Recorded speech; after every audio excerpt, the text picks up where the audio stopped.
Greetings, groovy people. Welcome to this week's video. I'm the Blue Dragon, and I've got here part 2 of Kana in Wonderland, Madness Returns. If you play video games, you know what I'm referencing there. What an epic title. That's ridiculous. That might be a little too epic for this image. I don't know. But anyway, quick announcement. I've been playing around with the closed captioning in order to provide an option for anybody listening to my stream of conscious babbling. So, yeah, that's for everyone. In case you can't understand what I'm saying and you want to put those closed captioning on, I have started adding those, and I've got them on 3 videos right now, and then I'm slowly going to be transcribing backwards in time to some of the older videos. Anyhow, this week we're going to talk about manga. Let's talk about manga. Back in college, I don't know if it was like 2003 or 2004. I started in 2002, but I had already been in college for a little while. Even back then, I had wanted to be an artist, even though that wasn't my major until later. But I used to have these terrible posters that I taped all around the dormitories, and I would hang them up on boards around campus. I'll show an example of how bad they looked, but I had a couple commissions from friends and stuff. But somehow I got the attention of this awesome lady. I can't remember her name. I remember she was working on a thesis she was a grad student, and her thesis was on King Arthur, and she was modernizing the story, and her thesis had, discussion of the legend, but I think, if I remember correctly, she had also written her own story as an accompaniment for this thesis, because she was an English major, so she was kind of coupling it with the writing aspect of the major, and holy crap, her story seemed like so amazing. I don't know if I got to read all of it, but she hired me because she loved anime and manga too, and it was starting to grow in popularity at that time.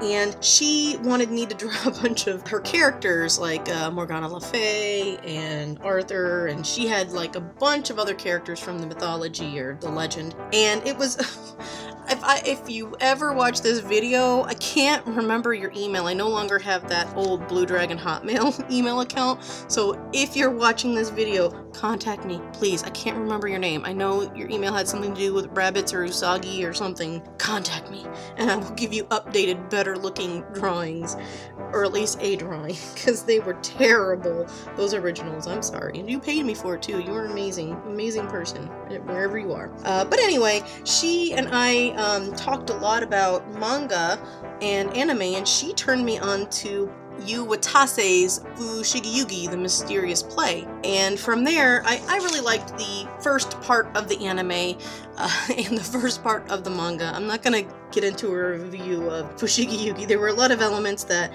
I loved. It was a fantasy shoujo. It was kind of a reverse harem, and that kind of irritated me. Noriko would only have liked Hotohori. Anyhow. But I did like the first part of the anime, so I looked into more of her works. I really liked Cirrus, and I liked Alice 19th, which is a very short series. It's a great introduction to shoujo manga if you like drama, if you like fantasy, if you like magic girls. It follows the story of Alice Sano, who is the younger sister of Mayura, and she's always kind of living in her sister's shadow because her sister's perfect and she can't do anything right, and she has a crush on her sister's boyfriend and all this. And anyhow, one day she saves this bunny rabbit who actually turns out to be a magical being, and she's told that she is a master of the Lotus Words, and she has to go on a journey to save her sister, who she accidentally put in harm's way, and battle the Marum words. Marum? I might be saying that wrong. But it's a really interesting story, and it's very obviously influenced, it's inspired by Alice's adventures in Wonderland and Through the Looking Glass, with the white rabbit and with Alice having that name, and they enter kind of another world. although it's kind of another world, and then it's kind of overlaps into this world. But it's a very interesting story, and you can see how the manga was influenced by Carol, but it's really its own world, and is really a fun, short manga series. I say short because some of her stuff, like Cirrus and Fushigi Yugi, I mean, Fushigi Yugi has like several parts to it now, and I was reading the Byaku one, but I ran out of money and time, so I haven't finished it.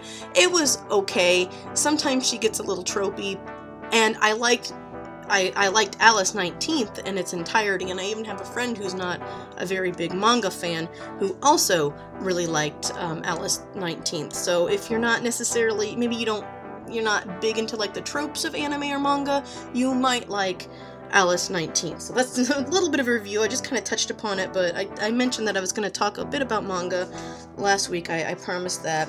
Now I'm going to talk a little bit of how, like Watase, I also have been a little influenced by Alice in Wonderland. Not so much for Dark Horse, obviously for this image, but for fantasy. I've always been a big fan of fantasy and a little bit of a fan of science fiction. More so I tend towards the fantasy aspect, but science fiction, you know, things of that nature. And what I did, I just basically took Carol's characters and kind of applied it to my own. Alice, obviously, Kana is taking that role, not just because she's one of the central figures, but if you've read through the Looking Glass, and at the end of that book, spoiler for a book from the late 1800s, but Alice does for a while become queen. So I thought that was really appropriate for Kana to play that role. Whereas I've got, you know, in hindsight, I have Rena playing the White Rabbit. Actually, if I redo this in the future, which I probably will, I would have her as the March Hare because her character has an arc where she goes a little crazy. Not really, spoiler, it doesn't matter though, I mean, you gotta see what happens anyhow. But I would have had her be the March Hare alongside with the biggest character here, which I'll talk about in a second. And then I would have had Shimiko be the White Rabbit, because that would have made more sense since she's like the guardian of time, and, you know. Anyhow, hindsight's 2020, and hindsight, because I've already redone this picture once. I hadn't really gone in, when I first made this picture, Shimiko was a character, but I hadn't written her out yet, so I wasn't really even thinking about her at the time of this image, which was done way back in college also. But yeah, then I've got Keisuma is the Queen of Hearts, makes sense, although the book doesn't make her quite as crazy as Disney did, but, you know, I thought, obviously, she's the perfect character for the Queen of Hearts. And then I've got Odysseus on the playing card. I put them both on playing cards because, as you'll see as the story progresses, they're kind of playing a poker game almost with each other. It's not a really good way of putting it, but Keisuma is playing with him, and he is trying to one-up her on, you know, with his own bluffs. So I thought that would be appropriate rather than having him be like the King of Hearts. I thought that would be better also because he does not have the same ties that a king would have to the queen. And also I just like the Bob Dylan song, Rosemary, I don't know, Lily, Rosemary, and the Jack of Hearts. So yeah, that also played an influencing role. And then the central character, who's actually a little bit set back and off-center, is Mad Mary. She is a character, she has been name-dropped, and we've seen her at the beginning of the current version of Act 5. She is going to be a central player in the comic, and I don't want to spoil too much, but word of Wednesday, madcap, which means foolish. I had to look that up because I was listening to Sid Barrett the other day, and I was like, oh, that would be perfect for this discussion.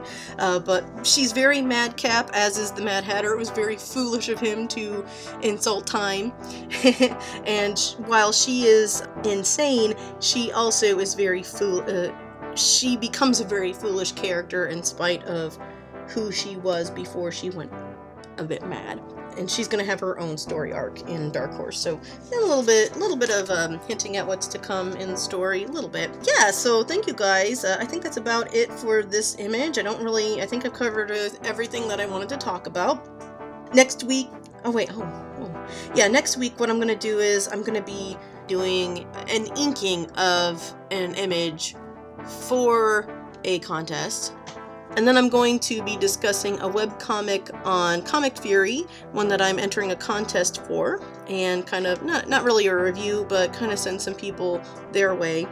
And I'm going to be talking about the contest. The contest will already be underway, so I've already submitted the work and everything, so this shouldn't really have any influence over the results of the contest. I'm not in it to win it. I'm more in it to participate and be part of the community. But yeah, so this week, question of the week: what's your favorite manga series that is inspired by literature?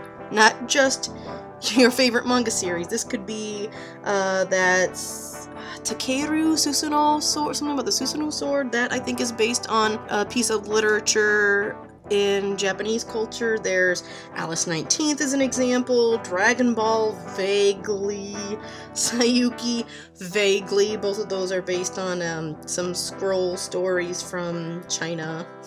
Sounded really intelligent. Some scroll stories. Anyway, thank you guys for listening. Peace and love, fare you well, and keep on trucking.